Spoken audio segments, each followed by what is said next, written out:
पिछले 24 घंटे में हिमाचल प्रदेश में कोरोना वायरस के 3 पॉजिटिव केसेस सामने आए हैं।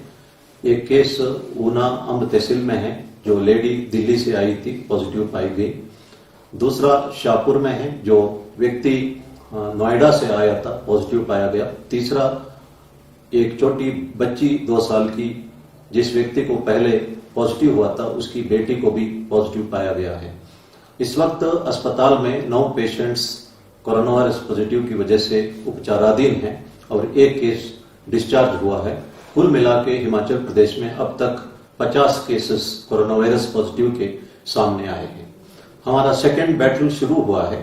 ये बैटल इसलिए शुरू हुआ, जो राज्य से बाहर से लोग हिमाचल प्रदेश से आने लगे, इन लोगों के साथ ये वायरस ट्रैवल किया है और सरकार ने कड़ाई से होम क्वारंटाइन का आदेश दिया है। उन आदेशों का पालना करना है, क्योंकि देश की स्थिति इतना अच्छी नहीं है। लगभग 60,000 केसेस हुए हैं और लगभग 1900 लोगों की डेथ हुई है। लेकिन खुशी की बात है कि रेट ऑफ इंक्रीज में डिक्लाइन हुआ है और साथ में ही 30% रिकवरी भी हुआ है।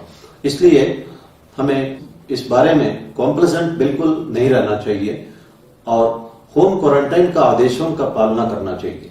जिनको होम क्वारंटाइन का आदेश दिया गया है, वे अपने एक अलग कमरे में रहे, सोशल डिस्टेंसिंग बनाए रखे, मास्क पहने और हैंड वॉश करते रहे और यूटेंसिल्स अलग रखे और सीनियर सिटीजन से दूरी बना के रखे और कभी भी घर से बाहर न निकले। और 14 दिन तक ये क्वारंटाइन मिनिमम आवश्यक है और उसके उपरांत अगर आवश्यकता के अनुसार डिप्टी कमिश्नर चाहे तो इसको बढ़ा सकते हैं। इसके अलावा डिप्टी कमिश्नर ये भी डिसाइड करेंगे कि किसी व्यक्ति को होम क्वारंटाइन में रखना या इंस्टीट्यूशनल क्वारंटाइन में रखना, क्योंकि सेक्शन 30 डिजास्टर मैनेजमेंट एक्ट के अंतर्गत डिप्टी कमिश्नर एपिडेमिक को कंट्रोल करने में जिम्मेदार है और साथ में उनको कुछ पावर्स भी दी गई है। इसीलिए उनकी तरफ से जो भी आदेश आता है, हम सबको उसका पालना करना अनिवार्य है। लेकिन देखने में आया है कि कुछ लोग जो होम क्वारंटाइन में रहते हैं, वो होम क्वारंटाइन का आदेशों का पालना नहीं कर रहे हैं। ये भी देखने में आया है कि बाबा वैली में पंचायत प्रधान तथा पंचायत के मेंबर्स पुलिस के साथ खड़े हैं और बाहर से कोई भी व्यक्ति आता है, उनको कंपलसरी होम क्वारंटाइन का पालना करवा रहे हैं और किसी भी वायलेशन पर तुरंत एडमिनिस्ट्रेशन को सूचित कर रहे हैं। ये स्थिति बहुत संतोषजनक है और मैं इन लोगों को धन्यवाद करना चाहता हूँ।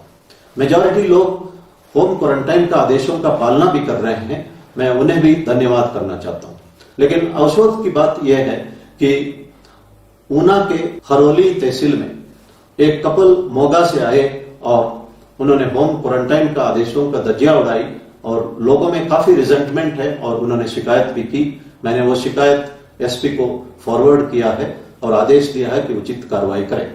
इसी तरह बिलासपुर शहर में भी देखने में आया है कि जो कुछ लोग दिल्ली से आए थे और वे होम क्वारंटाइन का आदेशों का पालना नहीं कर रहे हैं। ये मैसेज भी मैंने एसपी बिलासपुर को फॉरवर्ड किया है। शिमला जिले में कुल मिला के 18 एफआईआर दर्ज हुआ है और कांगड़ा जिले में 36 लोगों के खिलाफ वायलेशंस पर कार्रवाई की गई है।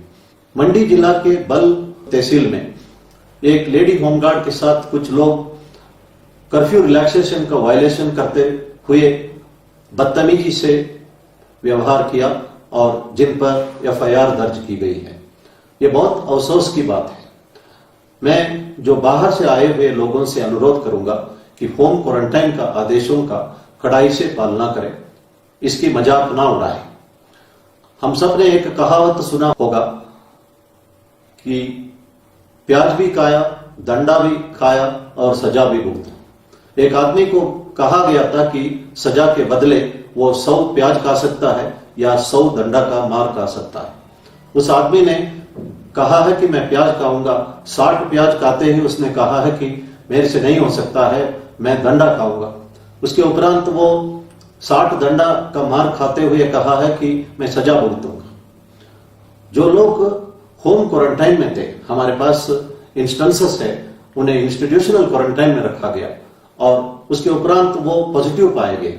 उन्होंने अपना विलेज में, फैमिली में कितना टेस्ट पहुंचवाया, ये तो इस वक्त कहना मुश्किल है, टेस्ट के उपरांत ही पता लगता है। मैं ये नहीं कहता हूं कि जो पेशेंट कोरोना वायरस के पॉजिटिव निकलते हैं वो किसी सजा भुगत रहे हैं, लेकिन कानून का जो दजिया उड़ाते जिन पर मुकदमा है उनको सजा भी हो सकती है। ये जो एग्जाम्पल है ये मोटे तौर पर एक मैसेज को कम्युनिकेट करने के लिए, इसका कोई लिटरल मीनिंग नहीं है। मैं ये कहना चाहता हूं कि जो कानून का उल्लंघन कर रहे हैं, समाज को ठेस पहुंचवा रहे हैं, उनको सोचना चाहिए कि समाज उनसे इतना ही उत्तरदायित्व एक्सपेक्ट करता है कि इन नियमों का वो पालना करें। हिमाचल वासियों ने हिमाचल को इसीलिए सेफ रखा ताकि हिमाचल के लोग सुरक्षित रहे। पिछले 2 महीने से उन्होंने बहुत कष्ट झेले हैं। अब आप सडनली बाहरी राज्यों से आके यहां का माहौल खराब नहीं कर सकते हैं। आपके लिए भी एक उत्तरदायित्व है, इसको आपको समझना चाहिए। मैं ये कहना चाहता हूं कि there is a big difference between human being and being human. Being human is the essential quality that is expected. कम से कम दूसरों को ठेस ना पहुंचवाए। महात्मा गांधी जी ने कहा है कि the greatest thing about humanity is not being human but being humane.